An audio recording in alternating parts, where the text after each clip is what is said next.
Assalamualaikum warahmatullahi wabarakatuh. Perkenalkan, nama saya Iftah Ayu Khairo. Saya dari kelas 5G Akuntansi Sektor Publik. Di sini saya akan menjelaskan apa itu budaya organisasi dan mengapa perusahaan memberikan perhatian lebih terhadap budaya organisasi di perusahaannya. Jadi sebelum membahas definisi apa sih budaya organisasi dan mengapa budaya organisasi itu sangat penting, terlebih dahulu tuh kita harus mengetahui apa sih itu budaya. Budaya adalah seperangkat pemahaman yang diyakini oleh orang-orang dalam suatu lingkungan atau suatu wilayah. Nah, mengapa budaya itu sangat banyak?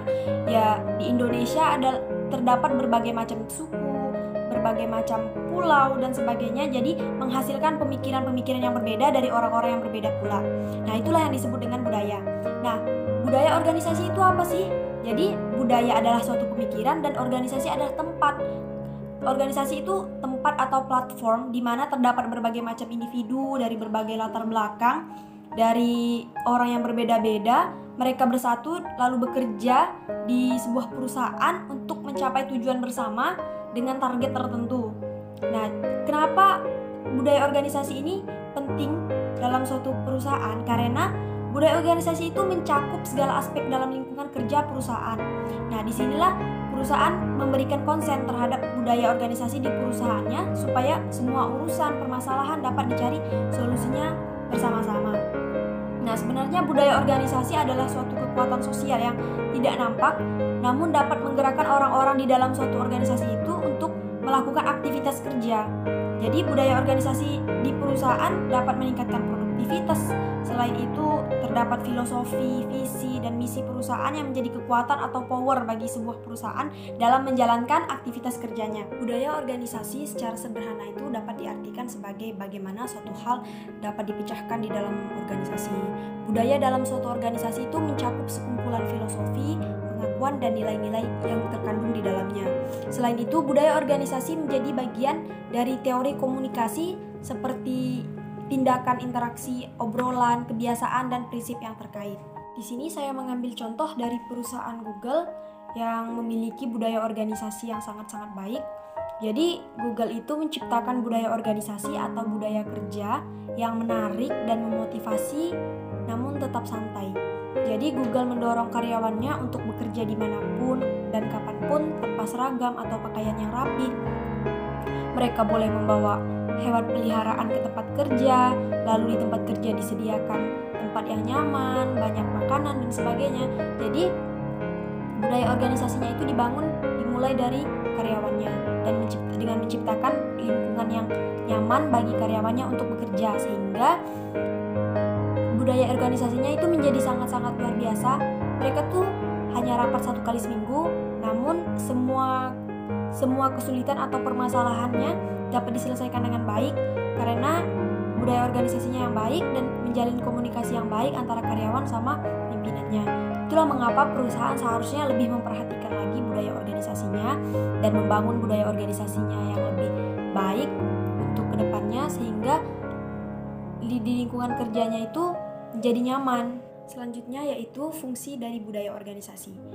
Apa sih fungsi dari budaya organisasi itu? Yang pertama yaitu memiliki peran yang kuat dalam mendefinisikan batasan-batasan agar dapat membedakan antara satu organisasi dengan yang lainnya. Jadi sebagai pembeda. Yang kedua yaitu membantu dalam menciptakan rasa identitas bagi seluruh anggota organisasinya. Jadi merasa menjadi bagian dari organisasi tersebut. Lalu yang ketiga yaitu mendorong anggota agar mengedepankan kepentingan organisasi. Jadi kepentingan organisasi itu di atas kepentingan dari pribadi dan membedakan antara hal pribadi dengan hal organisasi. Lalu yang keempat yaitu membantu menjaga stabilitas sistem sosial. Yang kelima yaitu menjadi kontrol yang memandu dan membentuk sikap dan perilaku dari karyawan.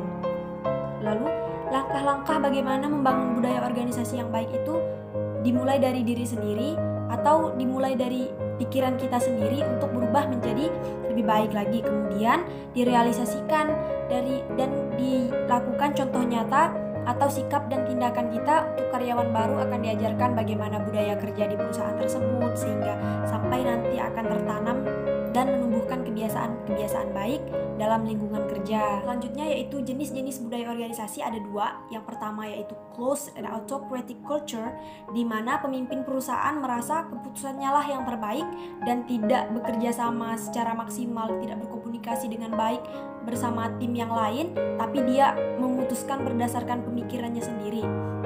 Lalu yang kedua yaitu open and participative culture, adalah budaya dalam organisasi, yaitu kepercayaan terhadap karyawan, kepemimpinan yang mendukung inovasi-inovasi karyawannya, lalu penuh perhatian, berkomunikasi secara terbuka, dan kemudian pemecahan masalahnya itu diselesaikan oleh dalam satu tim, seperti itu. Nah, dari kedua jenis budaya organisasi ini, untuk menciptakan suatu budaya organisasi yang baik, maka sebaiknya itu dilakukan yang kedua, yaitu open and participative culture. Yang kedua yaitu keberagaman organisasi atau workplace diversity. Keberagaman karyawan saat ini menjadi sangat penting karena dipandang sebagai fondasi untuk inovasi dan kreativitas yang akan berdampak baik atau memberikan keuntungan bagi perusahaan ataupun organisasi. Nah, sebenarnya apa sih keberagaman itu? Kita sebagai orang Indonesia tentu saja sudah tidak asing lagi dengan istilah keberagaman.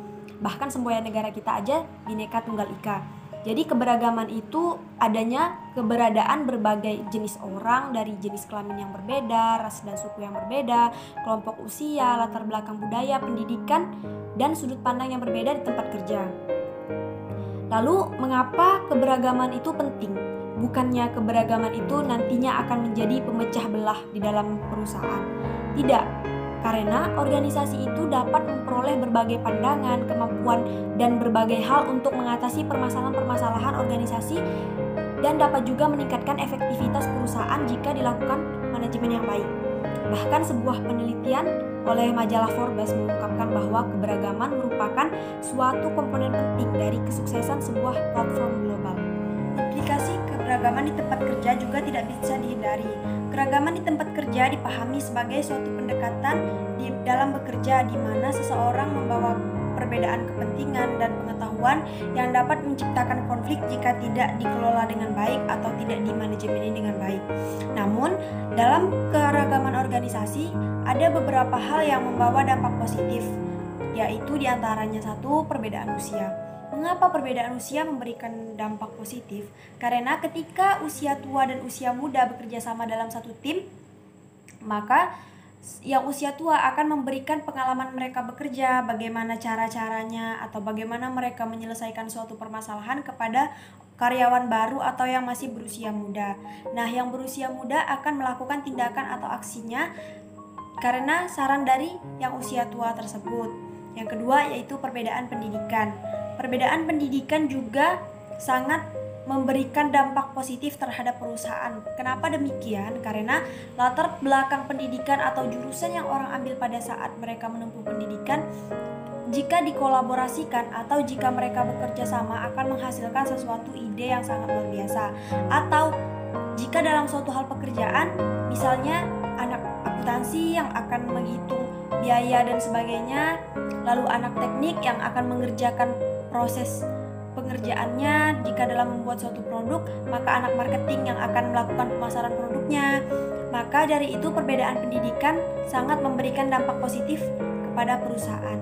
Agama merupakan hal yang sangat sensitif jika dibicarakan. Lantas kenapa perbedaan agama bisa memberikan dampak positif di lingkungan kerja atau di suatu perusahaan? Mengapa demikian? Karena jika seseorang beragama, mereka tentu saja mempunyai aturan-aturan di dalam agamanya.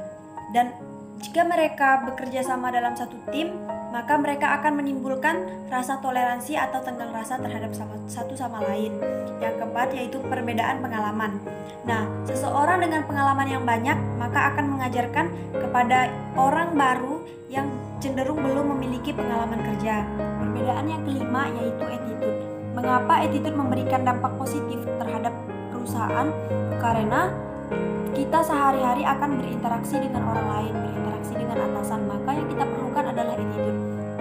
Jika Jika kita memiliki attitude yang baik, maka kita akan menciptakan lingkungan kerja yang nyaman. Di sini saya akan mengambil contoh dari perusahaan Google. Jadi di perusahaan Google itu adalah perusahaan internasional dengan orang dari berbagai latar belakang pendidikan yang berbeda, dari orang ras, suku, agama, atau negara yang berbeda. Mereka tidak mempermasalahkan perbedaan-perbedaan tersebut, justru menjadikannya hal yang positif. Perusahaan Google hanya memerlukan orang yang memiliki keterampilan, ketekunan, kedisiplinan, tidak mempermasalahkan dia dari suku apapun, dari ras apapun, baik orang berkulit putih maupun berkulit hitam. Yang terpenting adalah bagaimana mereka bekerja. Selain itu, mereka juga tidak harus merekrut orang yang berpendidikan tinggi. Jika mereka memiliki keahlian tertentu, maka akan bisa bekerja di perusahaan tersebut. Sekian penjelasan singkat dari saya mengenai budaya organisasi dan juga keragaman organisasi. Kurang lebihnya saya mohon maaf. Wabillahi taufik wal hidayah. Wassalamualaikum warahmatullahi wabarakatuh.